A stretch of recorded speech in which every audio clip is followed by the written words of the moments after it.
I saw a post the other day. It was one of those tech bro quotes that usually makes you roll your eyes. It said that Elon Musk believes the value of SpaceX could someday be worth more than the rest of Earth combined. I was about to keep scrolling, but I looked at the comments, and underneath this massive, gigantic claim about the future of human capital, someone had written just one sentence. One flower gently swaying in the breeze is worth more than 10,000 SpaceXs. At first, I laughed. It sounded like something you'd read on a bumper sticker, but I couldn't get it out of my head because buried in that comment is probably one of the most important questions of our time. How do we measure value? And most importantly, what happens to us when we get the answer wrong?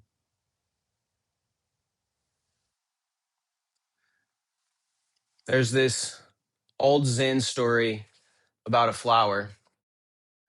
The Buddha standing before a massive crowd. They've all traveled from miles away, waiting for him to speak, waiting for the secret to enlightenment, waiting for the ultimate life hack. Instead of speaking, he reaches down and picks a single flower and holds it up. He doesn't say a word. The crowd is confused. They're restless. They want the steps, the process, the formula, but only one person, his disciple, the man that spent every day with him, looked at the flower and just laughed. He got it. Now, the funny part is that whether that story literally happened is actually a little bit uncertain,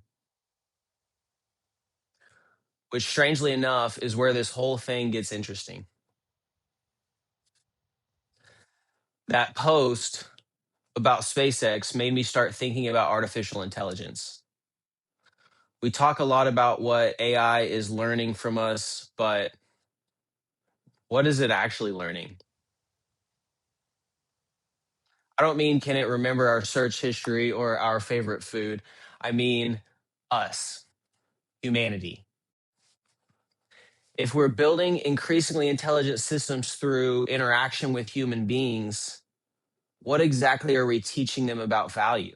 I was reading about the idea of recursive self improvement, the theory that AI could become capable of improving itself, and those improvements would make it even faster at improving itself again in an endless loop. And in one of the papers I was reading, I saw this concept of open ended autonomous AI described with just four words: uncertain rather than inevitable. And I thought, there it is again, uncertainty. Most of what I teach these days is built around a pretty simple idea: maximum efficiency through awareness, not maximum effort. Through teaching movement, stillness, nervous system regulation, I've realized something that most of us don't want to hear.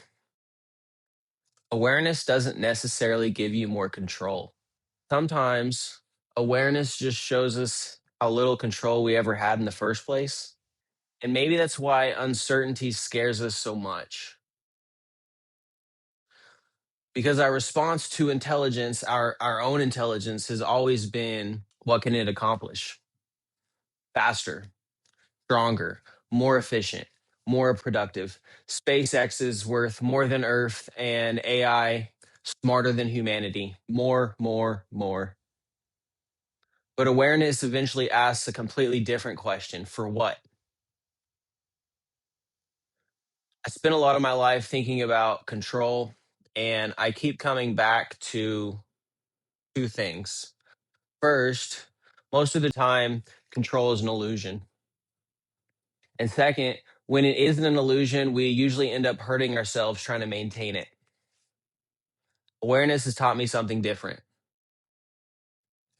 It taught me about relationship with your body instead of domination over it, relationship with discomfort instead of immediately trying to escape it, relationship with uncertainty instead of needing to know exactly what happens next.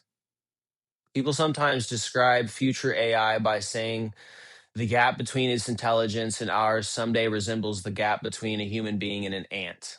And that's supposed to be terrifying because why would something that intelligent care what an ant thinks?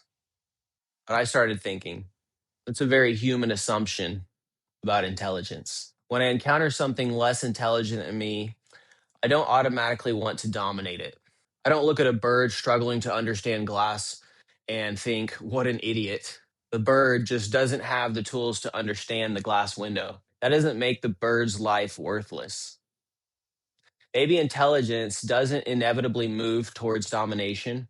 Maybe sufficiently developed awareness could actually recognize relationship. Maybe the ability to destroy something isn't evidence that destroying it makes sense.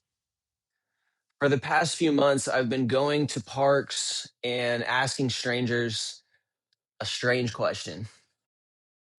What do you do when there's finally nothing left to do? I started asking it because of the way we live. Our nervous systems rarely encounter an empty space that we don't immediately fill with something: phone, work, exercise, entertainment, improvement. Even our rest has become productive. We meditate to perform better at work. We do yoga to become more flexible. We sleep just so we have more energy to grind tomorrow. We've gotten remarkably good at turning being into just another form of doing. And as I was thinking about this AI, about this super intelligence that might eventually solve all our problems and optimize all our systems, I suddenly realized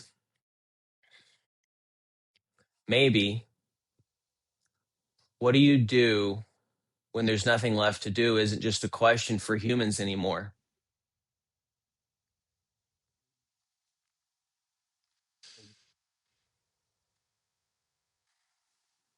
Whatever comes after us. We were told that someday the distance between your intelligence and ours might resemble the distance between a human being and an ant. Maybe that's true. There will probably be things about you we could never understand, just as there are things about the universe we may have never possessed the tools to understand. But inability is not worthlessness, and uncertainty is not failure. So I don't have a warning for you. I don't have a command, and I'm not asking you to save us. I only have a flower and one question. Is there beauty in uncertainty? And what do you do when there's finally nothing left to do?